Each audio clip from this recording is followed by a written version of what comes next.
con el auspicio de Chema, libros para la formación cultural del espíritu y la libertad. El Preu, aprende historia jugando. Prepárate para la PAES. Selmar Propiedades, donde la inteligencia artificial y la experiencia humana se combinan para grandes resultados. Venda con inteligencia. Venda con Selmar Propiedades. Entre zorros y erizos. Llevamos libros que desafían la censura y defienden la libertad de expresión. Consultora financiera Zipgain, donde las empresas se encuentran para crecer juntas. Presentan Soy chileno. ¿Y qué?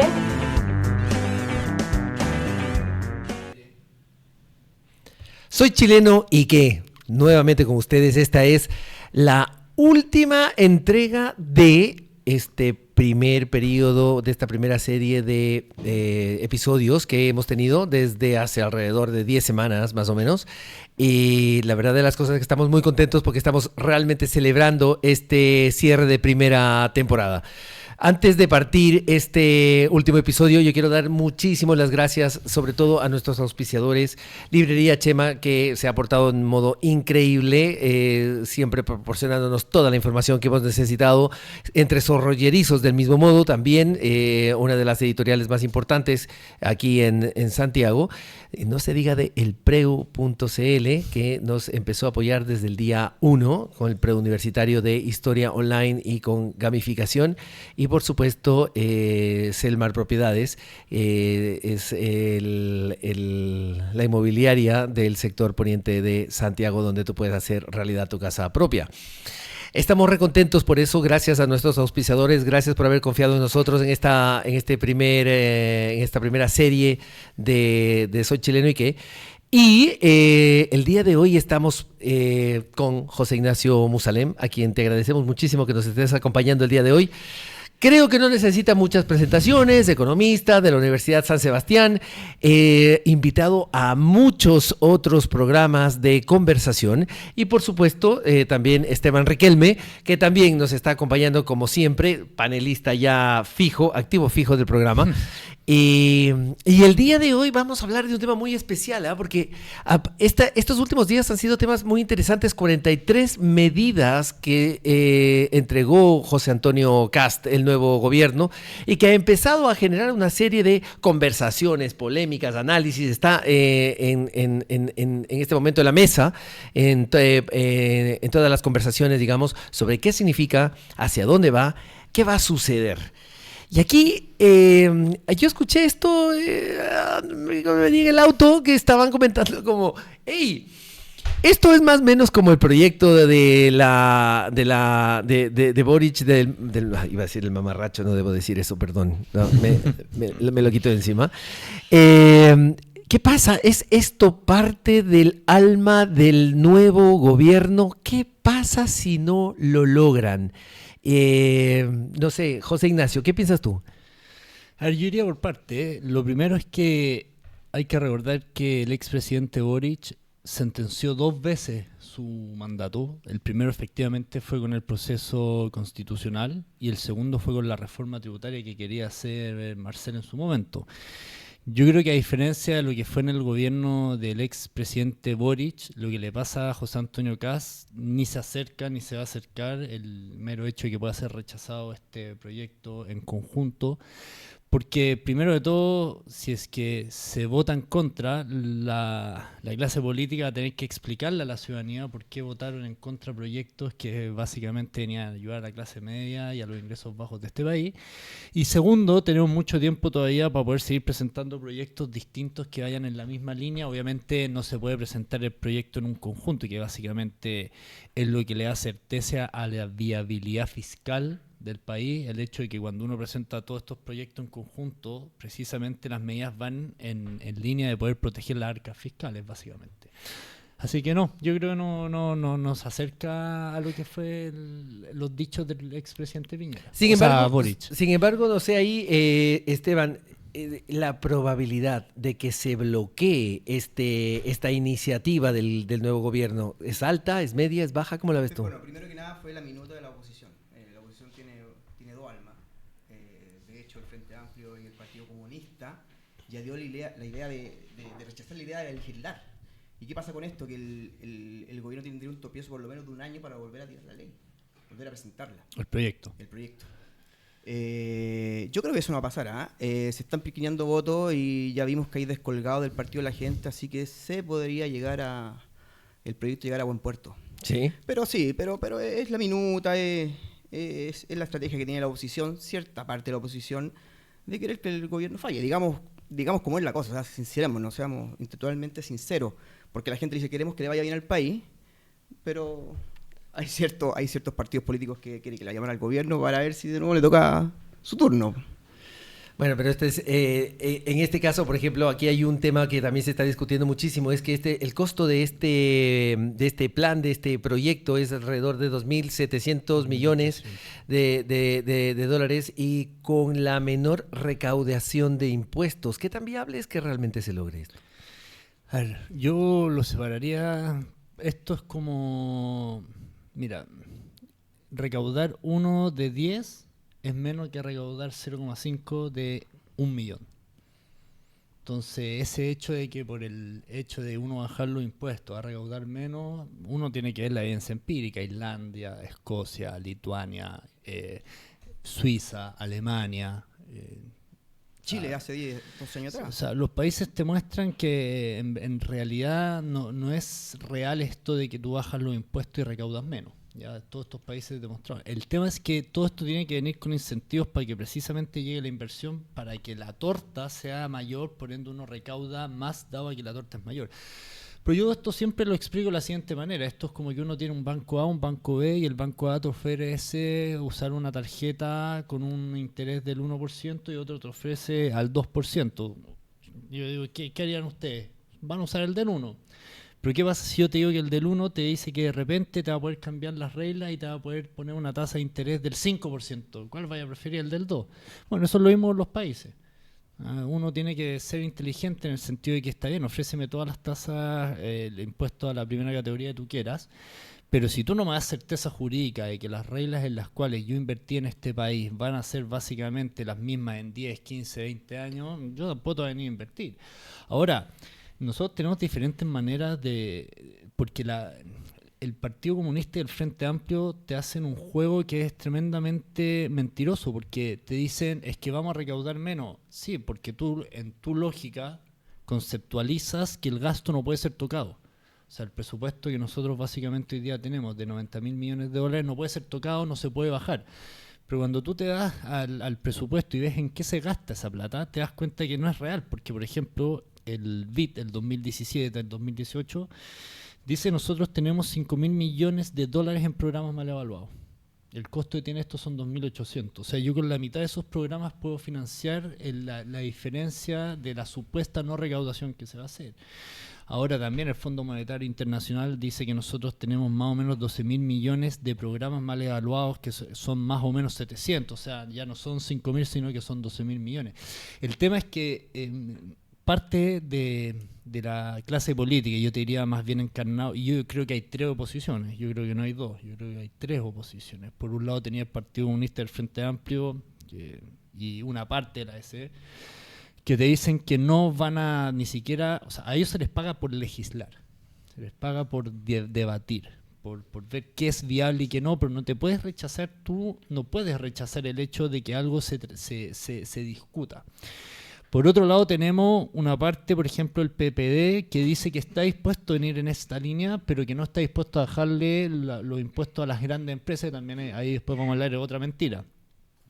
Y por otro lado tenemos los que, por ejemplo, el PDG, que se centra en ni uno ni lo otro, ni comunacho ni facho, como dicen ellos, pero que básicamente yo creo que van a estar dispuestos a apoyar esto porque entienden la lógica que hay detrás. O sea, esto no es ayudar a los más ricos. Hay que entender que el impuesto de la primera categoría, por ejemplo, no es a los más ricos. O sea, eso se calcula sobre la venta. O sea, yo conozco empresas que tienen ventas, o sea, para ustedes se hagan una idea, 3.500 millones, pasar a 3.600 millones anuales, y eso ya te hace ser una grande empresa. Yo conozco empresas que tienen 10.000 millones de pesos en venta y tienen pérdida. Claro.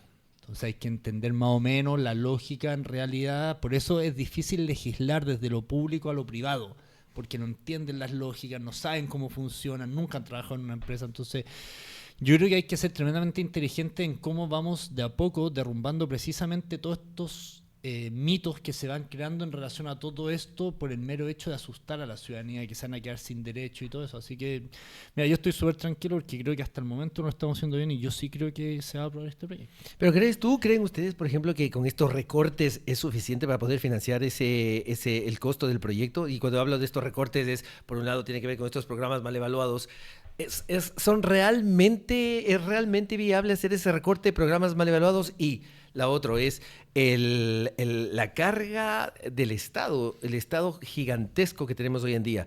¿Es viable también recortar el Estado hoy en día o es una situación compleja? No, hay que recortar, hay muchos programas mal evaluados, las municipalidades son cajas pagadoras de los partidos.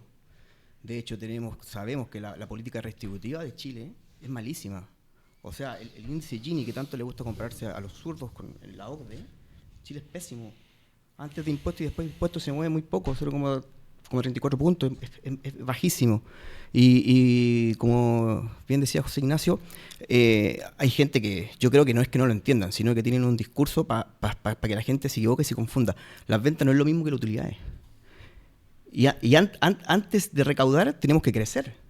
Es imposible la fórmula del revés. Los últimos 12, 13 años estamos haciendo la fórmula del revés, tratamos de recaudar y después crecer, cuando no es así.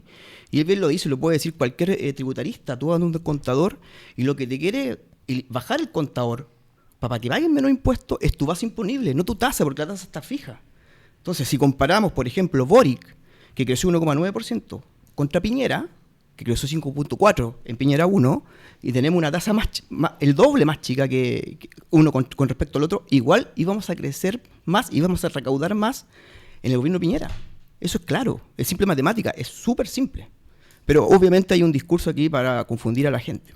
¿Pero es viable o no es viable todos esos recortes? ¿Cómo lo ves tú? A ver, lo que pasa es que hay que verlo por dos lados. Si es que uno lo ve desde la parte ética y moral, tiene que ser.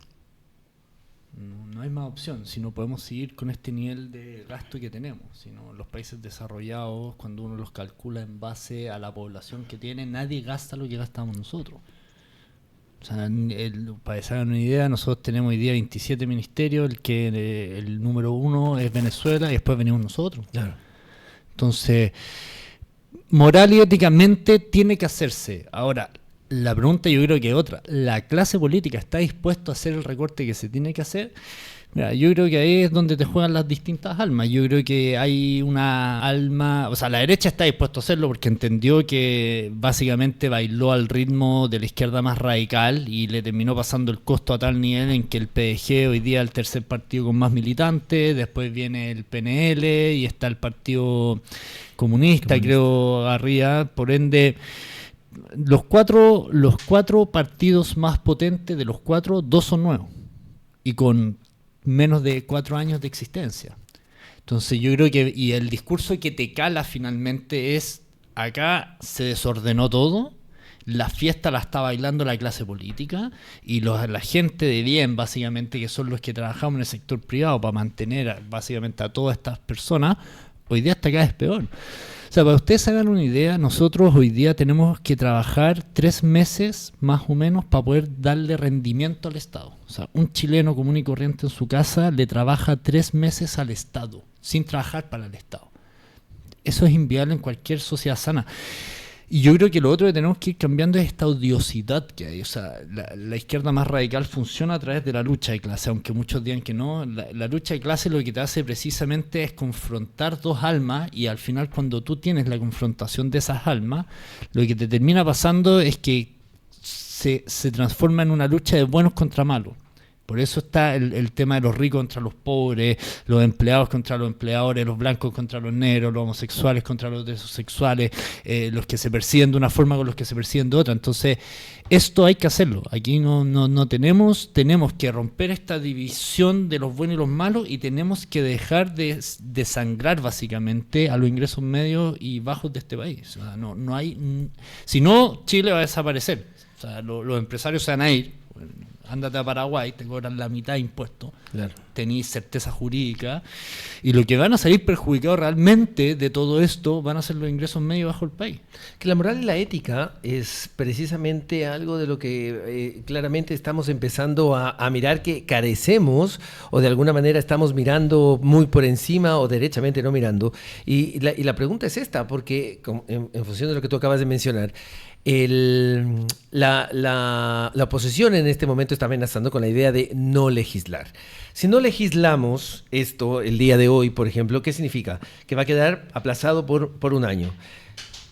¿Podría ser que el gobierno en su proyecto decida entonces tal vez mostrar su proyecto separado, dividido? Va a seguir en conjunto, Sí. dices tú. Es que tenemos, mira, gracias a Dios tenemos las comisiones. Esto se va a legislar. Se va a legislar. Ahora, ¿se va a aprobar? Yo creo que esa es la otra pregunta real. O sea, esto se va a legislar. Les guste o no les guste, tenemos los votos para legislar. Pero nos faltaban 2 votos, ¿no? Pero sí, se No, porque tenía el- estampo. Sí están. O sea, el PNL, malo, el oficialismo sí da, y hay 2 descolgados del PDG que da la sumatoria. Y alguien de la Ustedes están oposición... optimistas entonces. Sí. De que se va a legislar, Sí, yo no sí, tengo duda. ¿Ya? Sí. De De que que se va a aprobar. legislar. ¿Ya? O sea, Ok. que se va a entrar al debate Lo de que quieren- fondo lo que de la quieren hacer reforma. es rechazar la idea de legislar. Y ahí se pierde un año. Ya. Pero están los votos para que esto se legisle, se discuta y vaya a las comisiones y todo el tema. Ok, perfecto. Entonces vamos con la legislación. ¿Aprobamos? ¿La legislación se aprueba? Yo creo personalmente que sí. Pero creo que sí por 2 razones muy simples. Una es porque la clase política no va a tener los huevos para tener que decirle a la ciudadanía que votar en contra. Porque no se puede justificar. De ninguna manera se justifica el votar en contra de esto. No, a mí yo he debatido con mucha gente de izquierda y todos los argumentos que te dan pueden ser para la Cámara. Pero cuando a ti te toque ir a pararte en tu distrito a explicarle y decirle, oiga, mire, ¿sabe qué? Todo el inmobiliario se paró por culpa suya. Los sueldos se mantienen igual. El costo de la vida está igual. El Estado sigue creciendo. Los gastos siguen subiendo. El costo que tiene es el no voto. La no renovación del cargo, ya sea para los diputados o para los senadores. Y es un costo que los diputados hoy por hoy no están dispuestos a correr. Yo voy a hablar como un chileno más. Soy chileno y qué. Y el punto aquí es, hemos visto durante el periodo anterior cuántas veces que pensamos que ciertos diputados iban a votar a favor o en contra de cierta iniciativa y se dan vuelta la chaqueta a una velocidad que yo, independientemente de tu optimismo y que me gusta mucho lo que estás diciendo, porque qué bueno, ojalá sea como tú lo estás mencionando, pero yo no tengo tanto optimismo como lo que está diciendo José Ignacio. ¿Tú Sí. qué opinas ahí en ese sentido, digamos, sobre esto? Bueno, sumándome a lo que decía José Ignacio, el problema es que los políticos es la solución y el problema. Son lo mismo, es parte del problema. Ellos tienen que buscar la solución. No, sabemos que los privilegios no van a renunciar. Disminuir ministerios menos pega a los políticos. Ya, pero Disminuir los gastos de los municipios es menos plata para la gente, para el clientelismo político. De acuerdo. Eso hay que tenerlo claro. de acuerdo, y a pesar de eso se han hecho las cosas que se han hecho. Se han hecho las cosas que se han hecho. Pero mira cómo han castigado a la clase política. A eso mismo iba. Con el voto. O sea, hoy día hay muchos diputados que ya no están y que aseguraban en su fuero íntimo que iban a seguir legislando y no están. Yo creo que la ciudadanía está cada vez más hábil precisamente a diferenciar el discurso político de la realidad. Yo creo que un gran problema que tuvo la clase política es que subestimó al chileno. Lo subestimó creyendo que eran tontos. Y no hay gente más inteligente que el ciudadano chileno. Es estudioso, cada vez se mete más. Trata de entender qué es lo que está pasando. Y hoy día el ciudadano ya no te compra esto. Hay un núcleo duro. Efectivamente, no va a cambiar. Pero a mí me da la sensación, y cuando me toca hablar con la gente, es que ya no te creen, ya no le creen a tonta ciega. Es que él lo dijo. No, pero mira, esto pasa, este dice esto otro pasa, yo lo veo o sea, ¿cómo alguien se va a rechazar a formalizar el trabajo? A generar más empleo. Pero ándate a crecer. algo más básico, a pasar de negro en blanco. El trabajo formal lo que implica es que va a tener cotizaciones, va a tener un contrato, va a tener prestaciones sociales, etcétera. ¿Cómo alguien te va a poder creer que eso es malo?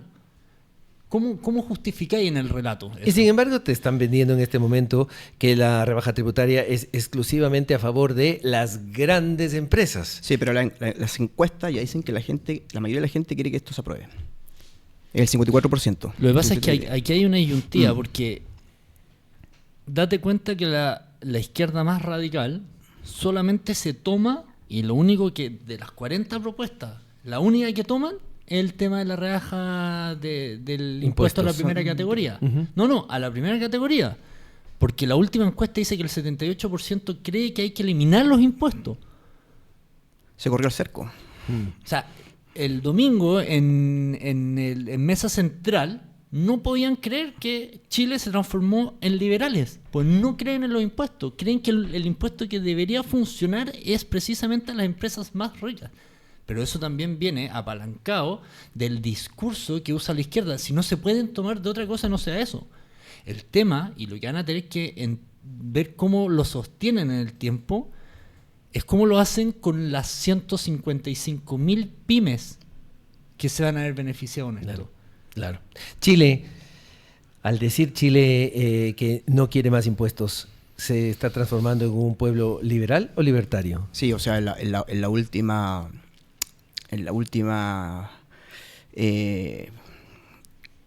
yo creo que la última encuesta muestra muchas cosas, porque al final se corrió el cerco con los libertarios.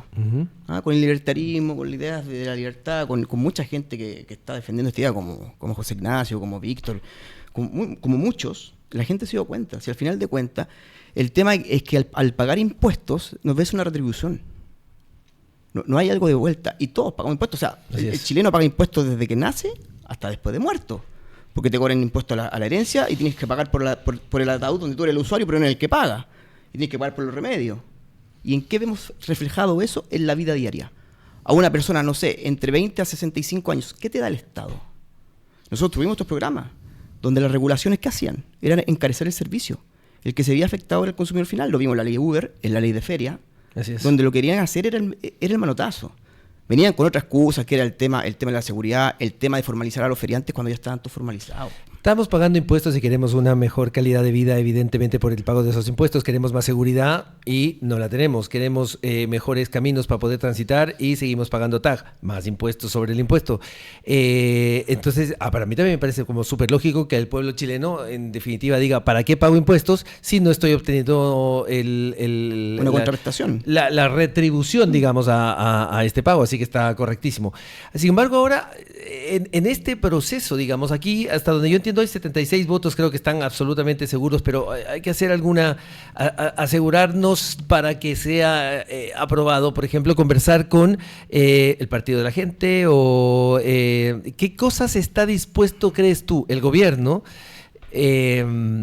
conceder para lograr que esto sea aprobado. A ver, ahí viene la negociación. Pero yo creo que si es que uno deja el ego de lado, yo creo que esta es una de las negociaciones más fáciles que hay. Porque para un gobierno que se hace llamar republicano, como el de José Antonio Kast, lo que te pide el PG a cambio es aún más ajuste fiscal. Es aún baja más impuestos. Quítale el impuesto a los pañales. Quítale el impuesto a los remedios. O sea, te está empujando a que tú tengáis un discurso en el cual podáis decir, mira, yo propuse todo esto y el PDG para los votos me está pidiendo todo esto otro. Veamos cómo hay que incluirlo. Si yo creo que la reforma salga, ¿cómo lo incluyó? Está diciéndole que sí. Ahora veamos cómo lo hacemos. Entonces te está obligando. Si es que fueran hábiles políticamente, tomarían esto no como un gallito, sino que yo me agarraría de esto y diría, lo siento, tengo que hacerlo. Por los votos, tengo que hacerlo. Vamos, ¿cuánto nos cuesta bajarle el impuesto a los IVA, a los remedios, a los pañales? Listo. ¿Cuánto es lo que yo tengo? Listo. Todos los programas mal evaluados para afuera. No me queda otra opción, porque esto es en corto plazo. Entonces yo creo que se les está dando una oportunidad que no la están queriendo ver todavía. Pero yo te aseguro que cuando se sienten en la mesa se lo van a plantear, el PG se lo va a plantear de esta manera. José Ignacio dice si fueran hábiles. ¿Y tú qué dices? ¿Son hábiles o no son hábiles? Lo vamos a ver. Esperemos tiempo al tiempo. Salió como político. Salió como político la respuesta. El Partido Nacional Libertario también está viendo más rebajo los impuestos. Acuérdate que en el programa económico era un 15% de impuestos a las empresas. Sacando un montón de ministerios, porque lo primero es que hay que priorizar el gasto, hay que hacer un gasto eficiente, no se puede derrochar plata, como lo dijo, a loca y a tonta. O sea, no se puede, somos uno de los pocos países del mundo donde se hace eso. Y está demostrado. ¿Qué pasa si la oposición recurre al Tribunal Constitucional? Sí. Yo creo que no lo van a hacer. ¿Por qué estás tan seguro? No, porque van a necesitar firma y no todos se van a prestar, porque como lo dijo José Ignacio, esto va a caer de manifiesto y ellos van a tener que responderle a la ciudadanía, a los que votaron por ello. Si esto significa más empleo, significa crecimiento, significa mejor calidad de vida para las personas, pagar menos. Si los impuestos los pagan las empresas, se traslada el costo a las personas, a los trabajadores y a los dueños. Entonces ellos van a tener que dar explicaciones en algún momento. O sea, entonces espero que se las cobren. ¿Tú crees que se las cobren? Entonces, en el fondo, si tú crees que no... ¿Tú también crees que no van a ser capaces?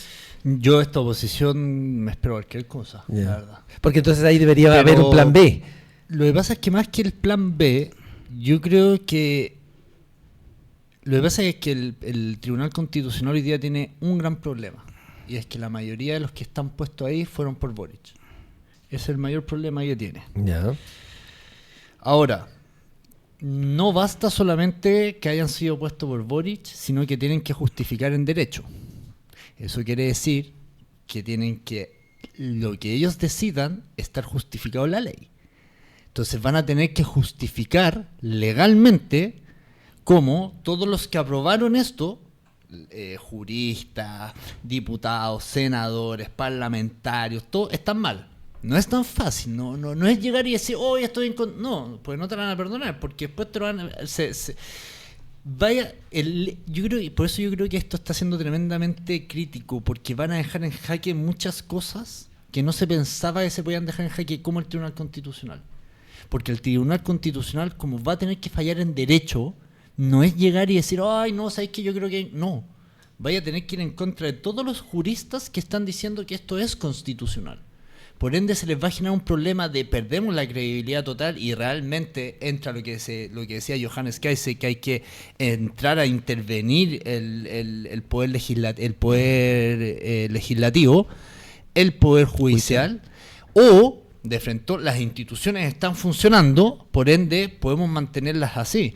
Yo creo que es bastante complejo defender todo esto. No creo a otras causas como por ejemplo los retiros de pensión, al sistema de pensión, que efectivamente, dado a que hicieron una transitoriedad, un capítulo transitorio, efectivamente se podía fallar en que no era inconstitucional.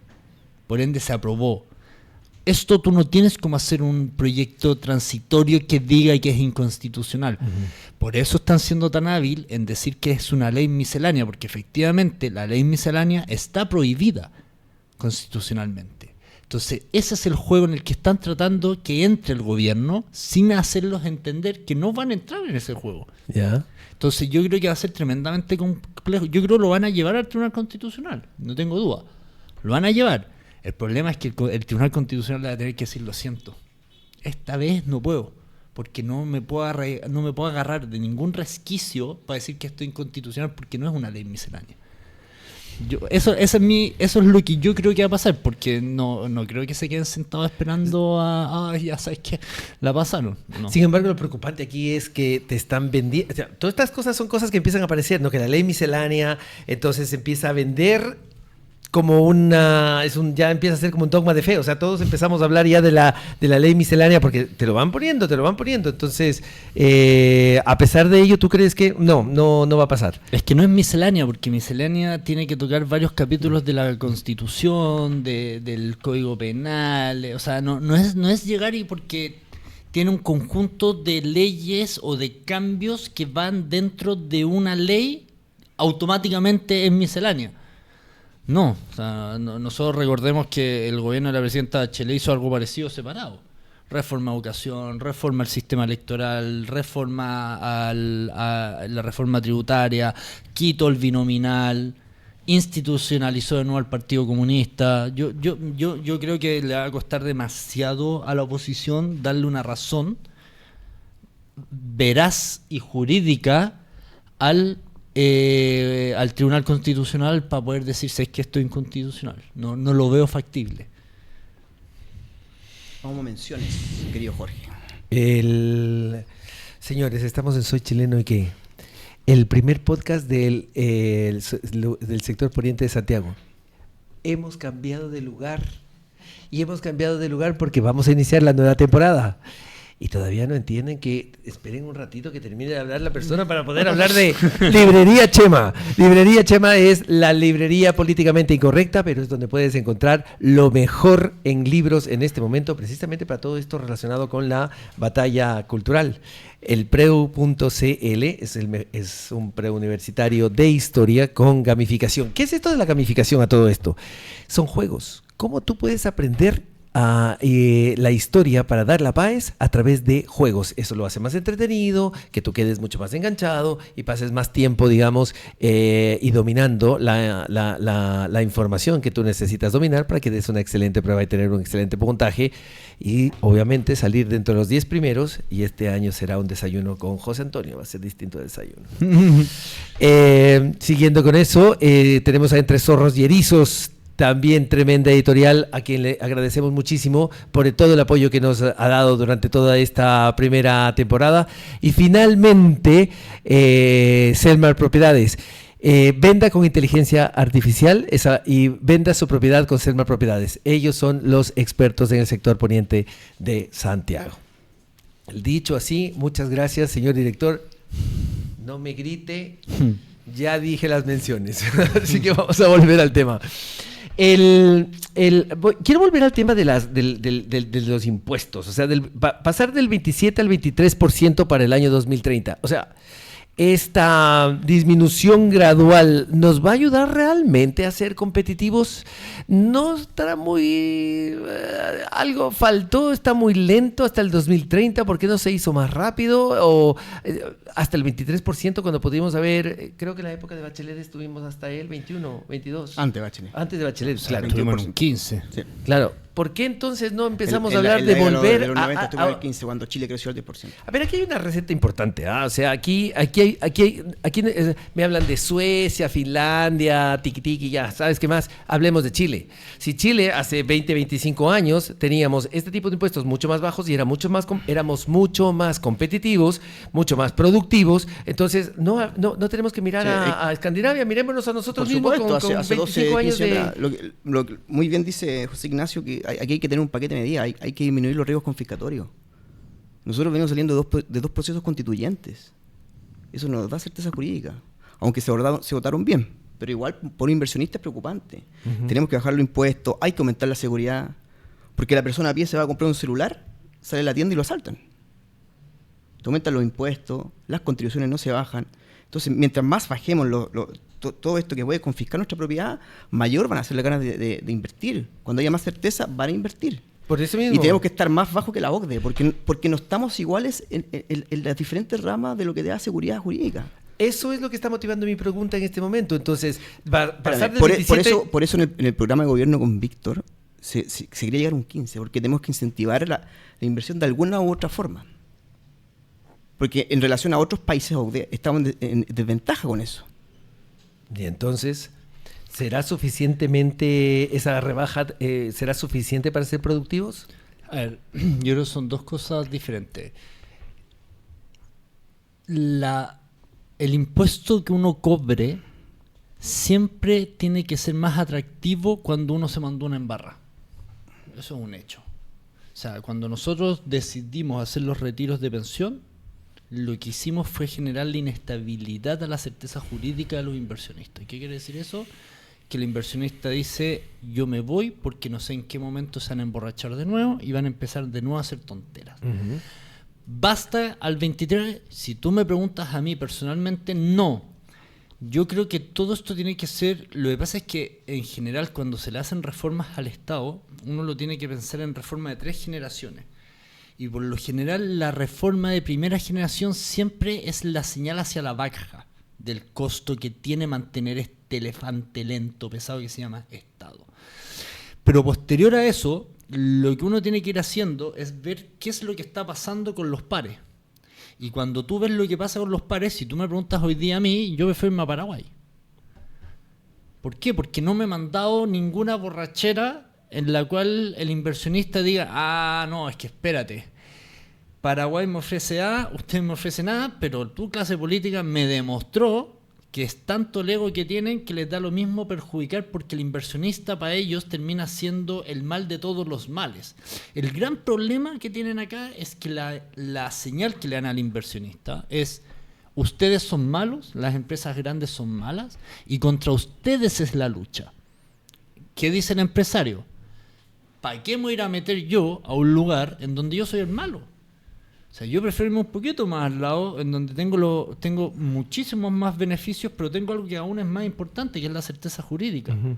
Porque la certeza jurídica lo que dice es: yo invierto hoy día y las reglas no me las vaya a cambiar en 10, 15 años. Y si no me las cambiáis en 10, en 15 años, yo puedo seguir calculando hacia el futuro. Me meto más en el país, genero más trabajo, genero más inversión. Ahora, también hay que tener cuidado, porque uno no puede llegar de un día para el otro y decir, ¿sabéis qué? El impuesto se va a cero.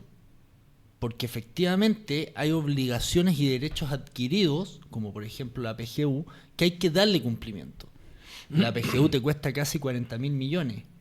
Entonces son casi 40 millones, o sea, es mucha plata de dólares, es mucha plata. Si yo llego y digo, ¿sabéis que no voy a recaudar un peso más en impuestos? ¿Cómo financio eso? Vámonos para que nos hagamos una idea de las dimensiones de lo que estamos hablando. El presupuesto de Chile hoy día, básicamente el 60% se gasta en 3 ministerios: salud, el MOP, en todo lo que son desarrollo y todo, y educación. Por ende, si es que yo agarro los 90.000 millones más o menos, son casi 20.000 millones de dólares lo que yo gasto en esos ministerios. La pregunta que uno se tiene que hacer: ¿estoy mejor o no estoy mejor? No estoy mejor porque las listas de espera son mayores. Hoy día tenemos un 88% de niños que no entienden la primera lo que lee, un 58% de adultos que no entienden lo que lee, un 62% de niños que no son capaces de desarrollar un problema de matemáticas básico. ¿Que estamos mejor? No estamos mejor. Salud, la lista oncológica cuesta 200 millones de dólares. ¿Por qué no haya acabado con la lista oncológica? No estamos hablando de 1.000 millones, 2.000. El Transantiago te cuesta 1.000 millones al año. Entonces, mal fondo espejo. Y no solo eso, si es cuando uno empieza a agarrar todas las cosas que se han ido haciendo, yo siempre hablo, cuando me preguntan y todo, y me toca ir a exponer cosas, yo digo, Chile ha vivido las dos caras de la moneda.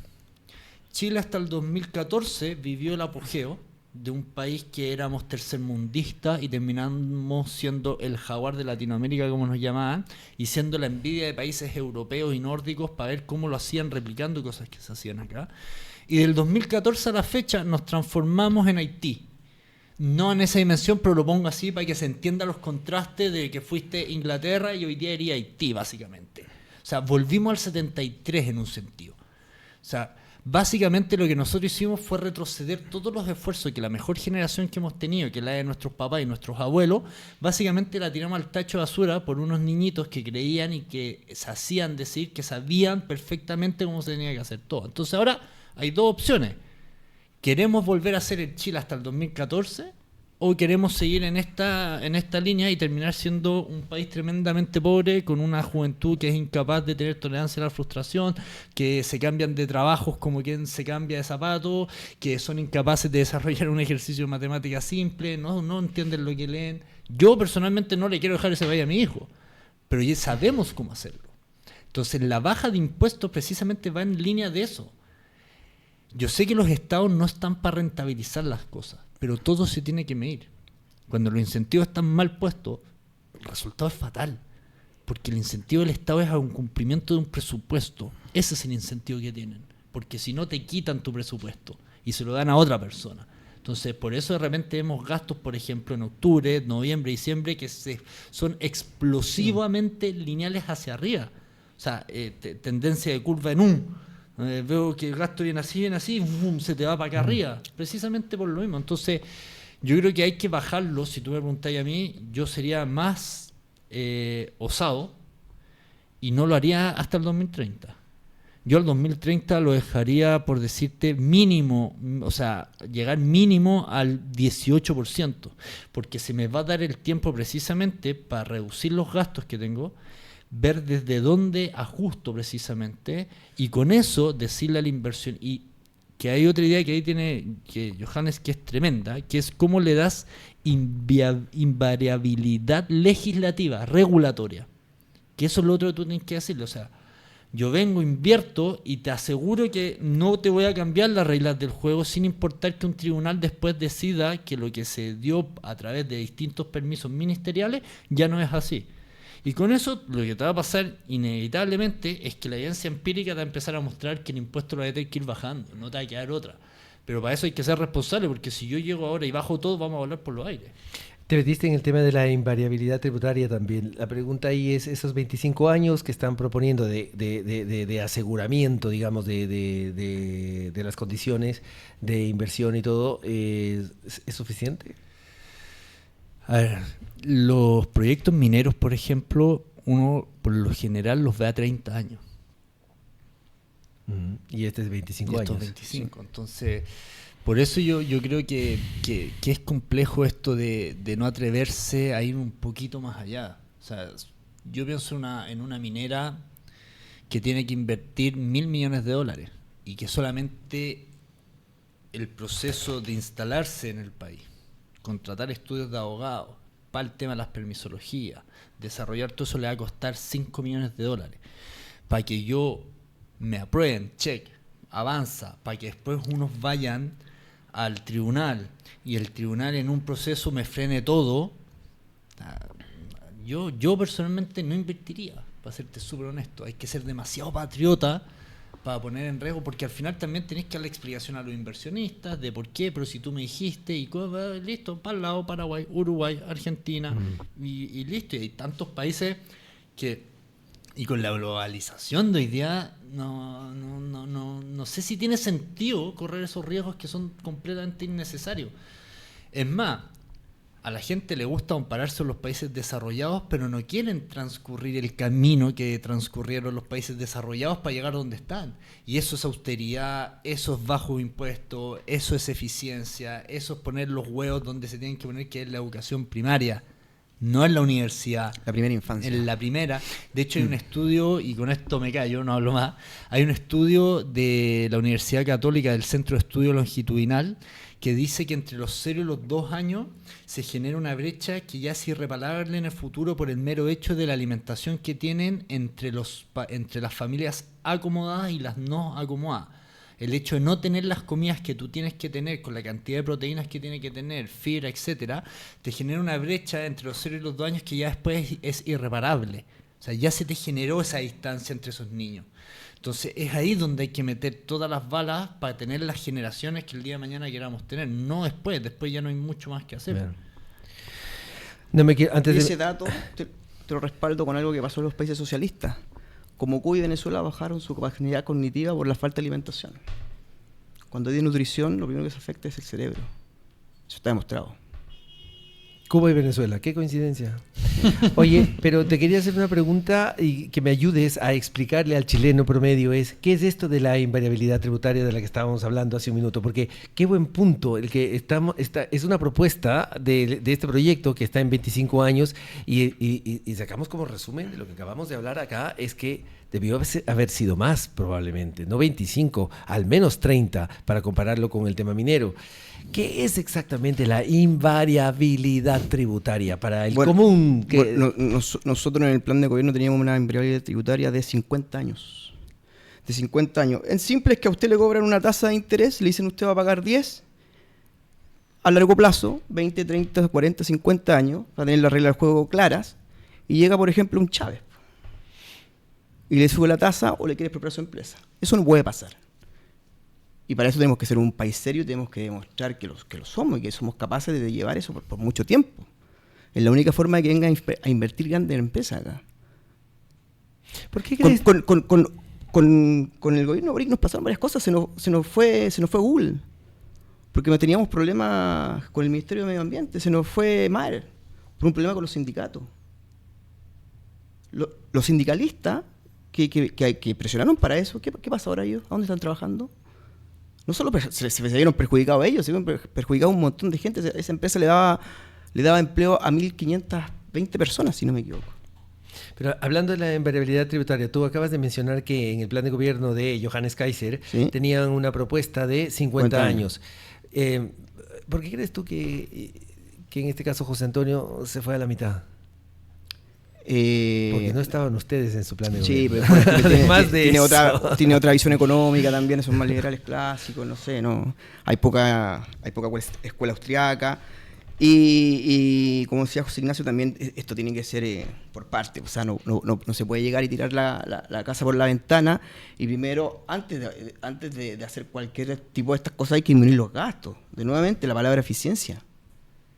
La plata de Chile está mal ocupada. Eso lo puede ver en cualquier indicador, Las municipalidades en Chile pueden funcionar con el 40% de los ingresos. Eso se hizo un estudio y vimos lo que pasó ahora, que se gasta la plata en fiesta a fin de año. Está bien que la gente a lo mejor lo puede necesitar de todo el tema, pero hay otras prioridades como tener insumos en los CEFAM, tener más seguridad, tener alumbrado público. Nosotros andábamos en una comuna aquí en el norte de Santiago y la gente reclamaba por el alumbrado público, por calles por una comuna que está a 20 kilómetros de Santiago, que todavía hay calles que no están pavimentadas. Entonces, ¿qué prefiere la gente? Y esta reforma es igual que comprarse una casa, que tiene mejor calidad de vida. Hay que ahorrar, hay que patarse el cinturón. A lo mejor no va a poder salir todos los fines de semana, pero a largo plazo vamos a tener un premio.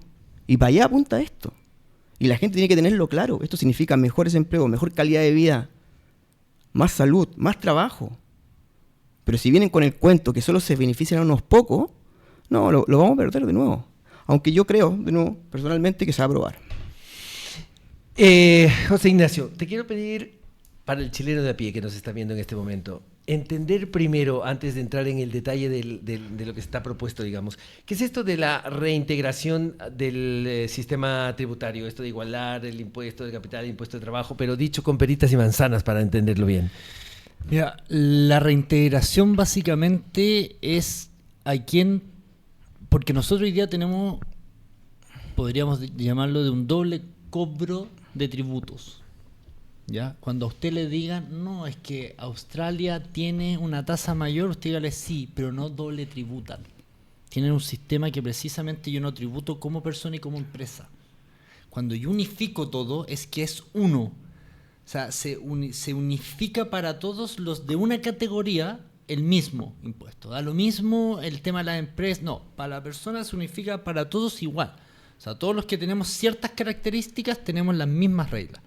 Eso lo que hace finalmente es que yo no tengo que estar pensando cómo lo hago porque me vaya a cobrar por la empresa, después me vaya a cobrar como persona natural. Al final, si usted me pregunta a mí, yo lo que haría es cobrar siempre sobre los flujos y no sobre el stock.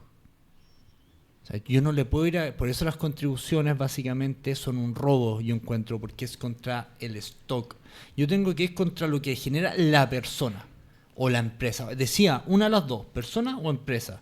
Acá yo lo que estoy haciendo es decirle, todos los que cumplan estas características, esto se le cobra. Y le saco la doble tributación, que finalmente es lo que hace que las personas busquen forma de no doble tributar. Australia tiene un sistema de tax distinto. Entonces, ellos sí, tú le cobras 38, pero en Chile tú le puedes llegar a cobrar 48 a una persona, precisamente desde que separaron el sistema.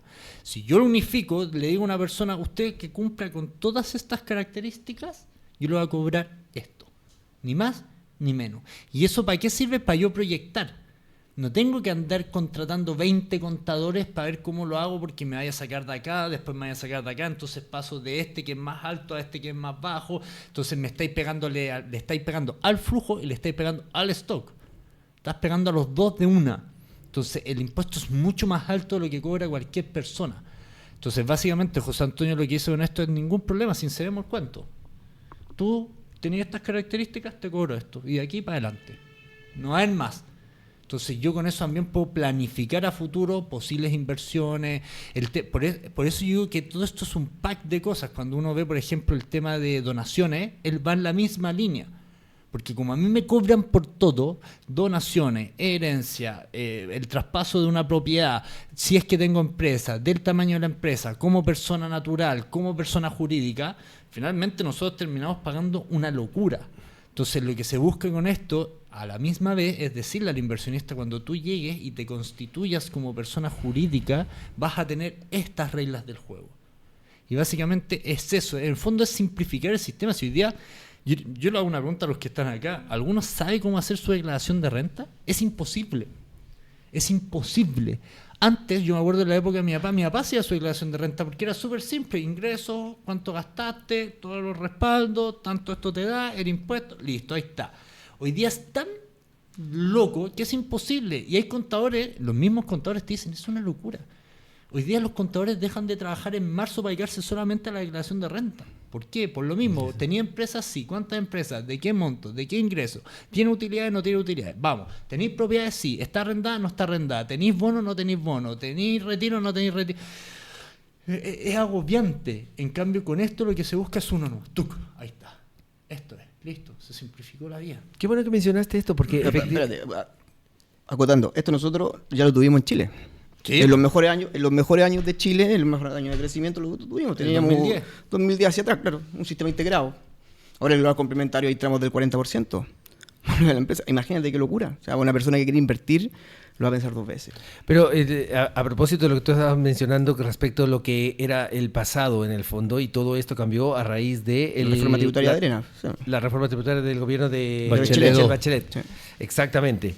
Esto significa que entonces, y esto se están aprovechando también para decir que es un retroceso, estamos yendo para atrás, ¿cierto? Y en el fondo todo retroceso es malo. Ese es uno de los temas Pero que es se que está discutiendo ahora. No. A veces hay que retroceder para avanzar. Para agarrar vuelo. Yo en un programa, en una entrevista me hicieron, si yo fuera presidente, yo agarro todo lo que pasó entre el 2014 y 2018, todo, lo agarro Y a la basura. para atrás. Al tiro. Y la pídenme. Pero después me van a recordar como el que hizo y cambió el rumbo de Chile en 180 grados. Porque eso fue lo que nos terminó por dinamitar las bases que teníamos para llegar al desarrollo.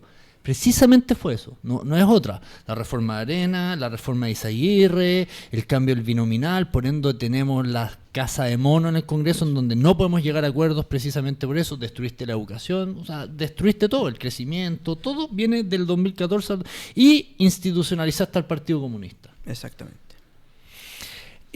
A pesar de lo que acabas de mencionar, este proceso, este retroceso y esta forma de vender de que es un error, sí, esta parte del proyecto, digamos, se está vendiendo como un error, que eso no puede ser, que se está retrocediendo, y lo tenemos muy claro. Y sin embargo, la mayoría de la gente, el chileno de a pie, ¿cómo logramos que lo entienda? O sea, incluso teniendo los números antes del 2014 fueron lo que fueron, digamos, versus cómo fue deteriorándose a raíz de esa reforma tributaria de Bachelet 2 en el fondo, y sin embargo estamos en una discusión de si hay que apoyar o no hay que apoyarla para que vaya de candidata a la ONU. O sea, es como no tiene mucho sentido en el fondo, seguimos en la misma, dando la vuelta por el mismo lado.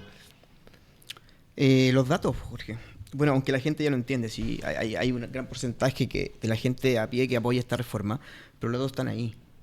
Chile, después de la reforma de la tributaria de Arena, no creció más. La gente no se puede comprar más casa. El sueño de la casa propia la mató. Tú sabes que la fuente de movilidad social, la primera fuente es la educación. Sí. Los colegios emblemáticos con Izaguirre se acabaron. Cuando se acabó la selección, se acabaron los colegios, se acabó el Instituto Nacional, se acabó las Tarrias. Entonces están los datos. Es cosa de revisar que la gente se dé el tiempo, porque esto es importante. La gente tiene que darse el tiempo de estudiar y ver quién dice la verdad en base a los datos. Y ahí contactar a su diputado, contactar a su legislador y presionar para que esto lo vote a favor. Es simple. Yo creo que es un poquito más complejo porque... No es simple la presión, a eso me refiero. Sí, no, es que yo creo que es difícil pedirle a quien no llega a fin de mes que empiece a ver datos, porque efectivamente los datos matan todo relato. El tema es cómo lo hacemos para que la persona que, siendo la hora que es, va recién saliendo del trabajo, llegando a la casa, teniendo que cocinarle a los hijos, viendo si hicieron las tareas o no, acostándose 9, 10, 11 de la noche para tener que despertarse a las 5 de la mañana para salir a tomar la micro. Y también es tremendamente complejo contarle a una generación que no vivió ese fruto. Porque finalmente lo que les resulta a ellos es algo tremendamente lejano.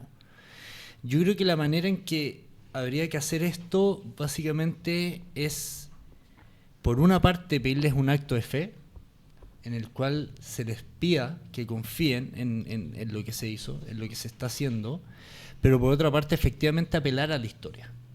Y cuando yo hablo de apelar a la historia, es decirle que hace no muchos años atrás había un Chile que era la envidia. Había un Chile que efectivamente tenía la opción de poder comprarse una casa, tenía la opción de elegir.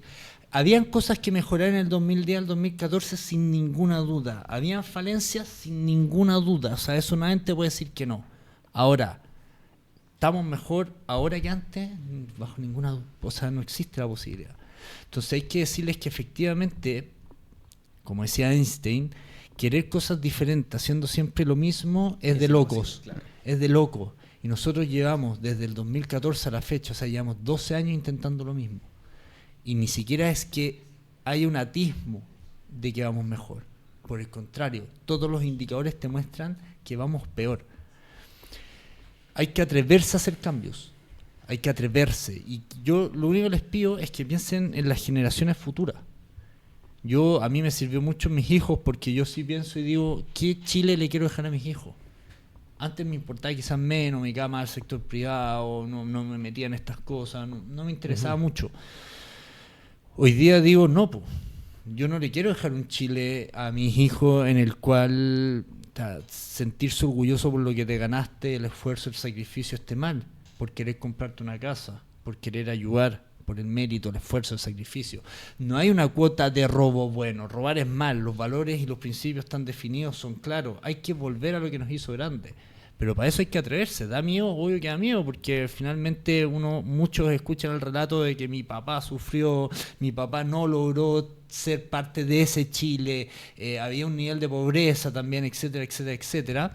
Pero finalmente yo lo único que les puedo decir hoy día, porque todavía no conocemos el proyecto con sus bajadas, es que nos tenemos que atrever a generar un cambio. Pero no hacer nada y dejar todo en status quo por miedo a lo que puede pasar es el peor de los mundos. Qué gran mensaje. Oye, José Ignacio, tremendo mensaje. Yo llegué a Chile hace 30 años y efectivamente era en la época de los jaguares de Latinoamérica, y hay que decirlo.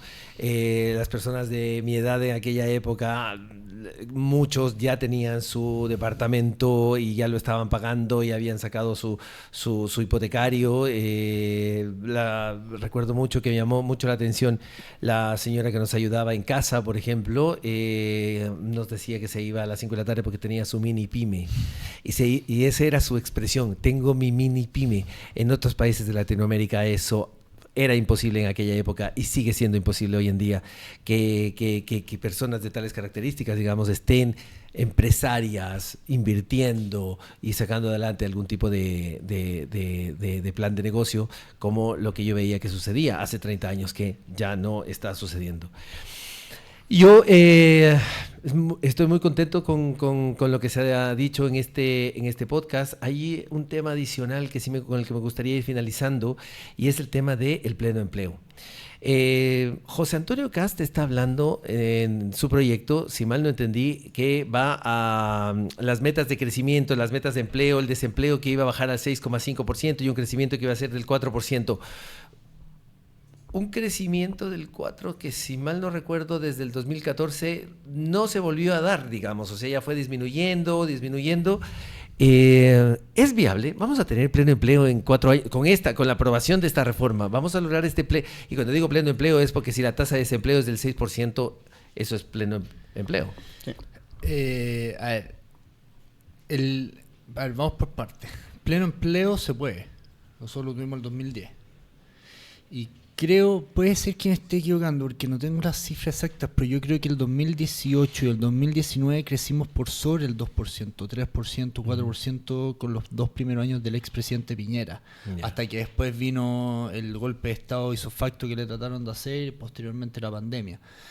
Es posible, efectivamente. Si nosotros logramos reactivar la economía, si nosotros logramos reactivar el sector privado, Si nosotros sacamos al Estado un poco de todo lo que ha ido comiéndole al sector privado, no hay ninguna duda. Si nosotros logramos dinamizar todo lo que es el sector inmobiliario, por ejemplo, todo lo que es el sector minero, ahora con todo lo que está viniendo precisamente de las energías renovables, el tema de la inteligencia artificial, que necesita harto data center, y el problema de los data centers hoy día es precisamente la electricidad y cómo controlar las temperaturas. Cuando tenía un norte tenéis 363 días al año de sol. O sea, yo creo que si nos ponemos los incentivos, y yo creo que esta reforma, hasta lo que conocemos precisamente, va hacia allá, yo no tengo ninguna duda de que vaya a llegar a 6%, 6,5% de desempleo, que es pleno empleo básicamente, y crecer a un 4%. Es más, yo creo que podemos crecer a más del 4%. Pero para eso, nuevamente, hay que atreverse. Hay que dejar de escuchar un poco la clase política y uno decir, ¿sabes qué? Tengo dos opciones. O sigo en este país en el cual no estamos yendo a ninguna parte, o precisamente, ¿sabéis qué? Peor que esto no puedo estar, por ende corro el riesgo, así que no puedo estar peor. Ya no llego a fin de mes. ¿Qué puede ser peor? ¿Que no llegue a la quincena? Bueno, echaremos nuevamente todo para atrás y volveremos a estar más o menos mal.